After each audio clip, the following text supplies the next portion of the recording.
Yo les Genin, c'est l'Ermite, vous êtes bien sur la chaîne de l'Ermite légendaire. Oda nous sert un poulet avec ce chapitre 1155, l'équipage des Rocks. Allez, on se penche de suite là-dessus. Let's go.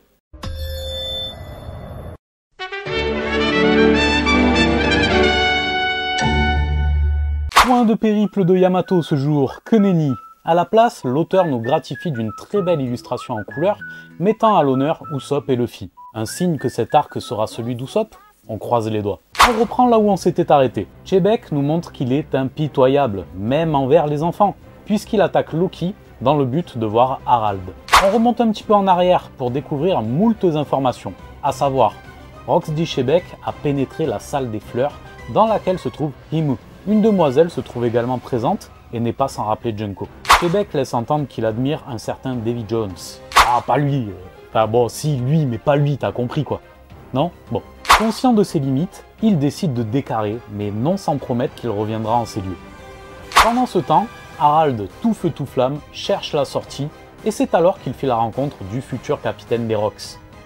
Switch sur une double page de zinzin de l'espace, les deux hommes dégainent leurs épées et nous montrent en un seul échange qu'ils ont tous les deux le niveau Yonko en fendant les cieux sur un rayon de 5 km. On n'est ni plus ni moins que sur un concours de bits, niveau Yonko, je précise.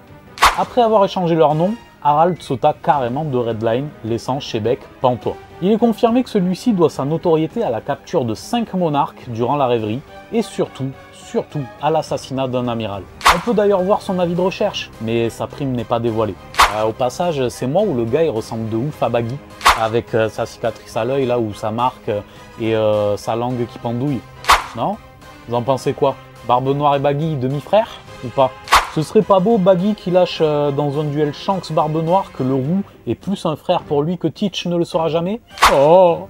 Bon, pour en revenir à Chebek, celui-ci continua sur sa lancée en détournant un navire qui contenait le tribut céleste des dragons divins. Il débuta ainsi sa carrière de pirate. Et quoique pas tout à fait, n'ayant pas encore de pavillon sous lequel naviguer, Chebek et ses hommes n'étaient encore qu'un groupe de criminels. Celui qui obligera plus tard Roger et Garp à s'allier pour le défaire commença à bâtir sa légende au travers du Daily Backfight en recrutant les pirates les plus prometteurs. Arrivé sur Elbaf afin de retrouver Harald, cet équipage comptait déjà dans ses rangs Shiki le Lion d'Or, Edward Newgate le futur Barbe Blanche et Stussy Buckingham alias Miss Buckin. On découvrira également deux nouvelles têtes avec Don Marlon, qui est probablement le baron de Capone Van Bege, Ganzi, un contrebandier qui deviendra l'amiral de la ruche, et Ochoku, qui pourrait bien être le paternel de Caribou. En parlant de la ruche, Chebek explique que son plan est de s'en emparer. Il passe les détails politiques. Sous les yeux du jeune Loki, le futur capitaine des Rocks dévoile alors son ambition de s'emparer du monde et invite Harald à le rejoindre. Ce dernier va refuser tout net, ce qui n'empêchera pas Chebek de finir par s'emparer de la ruche et à hisser enfin le pavillon des Rocks 4 ans plus tard.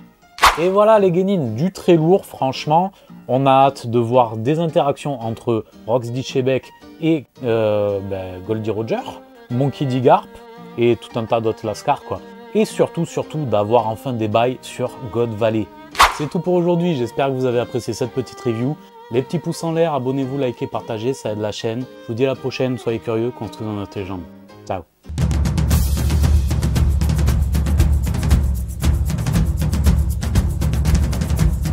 Tu t'es abonné?